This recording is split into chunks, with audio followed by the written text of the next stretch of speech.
భారతి, ఈ రోజుతో నీ చాప్టర్ క్లోజ్.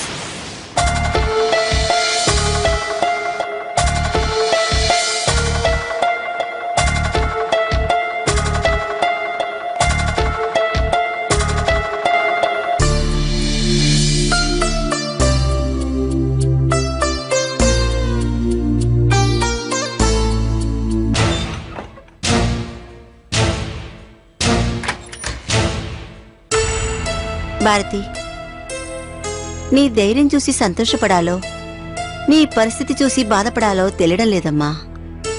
ఇదిగో 4 ముద్దలు తిను. వద్దక్కా, నాకు ఆకలిగా లేదు, తీసుకెళ్ళిపో. ఏం తిన్నావని ఆకలి లేదంటున్నావు? నా మాట విని కాస్త ఎంగిల్ పడమ్మా. ప్రతి క్షణం బాధను మింగుతూనే ఉన్నానుగా, ఇక ఆకలి ఎందుకుంటుంది? అలా అనకమ్మా. కన్నీళ్లు మన కడుపు నింపలేవు. నువ్విస్తున్న పాలుతోనే నీ కొడుకు ఆకలి తీరుతుంది. నువ్వు తినకపోతే వాడు పస్తులుంటాడు.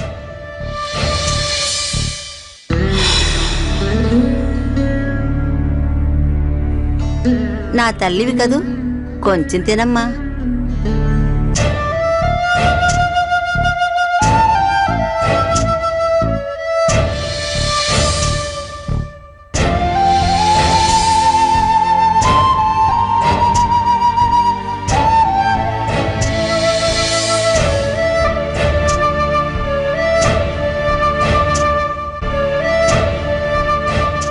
నిన్ను చూస్తుంటే మా అమ్మ గుర్తుకొస్తుంది. మంచిదానిలా ఉన్నావు. ఈ రాక్షసుల దగ్గర ఎందుకు పనిచేస్తున్నావు? నేను చేయడం లేదమ్మా. బలవంతంగా వాడే నాతో చేయిస్తున్నాడు. చెయ్యకపోతే నా కుటుంబం ప్రమాదంలో పడిపోతుంది. నువ్వు కష్టంలోనే ఉన్నావు, నేను కష్టంలోనే ఉన్నాను. కాకపోతే నిన్ను కట్టేసి ఉంచారు, నన్ను కట్టుబాటులో ఉంచారు, అంతే తేడా. ఒక పని చేయక్క, ఎలాగైనా నన్నిక్కడి నుంచి తప్పించు. మనిద్దరి కష్టాలు నేను తీరుస్తాను, నన్ను నమ్ము. వాడంత టైం ఇవ్వడమ్మా.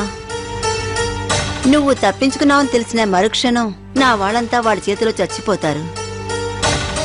ఇంటి పెద్దగా నేనేం చేయలేకపోయినా నా వాళ్ల చావుకు మాత్రం కారణం కావాలనుకోవడం లేదు. నన్ను క్షమించు తల్లి.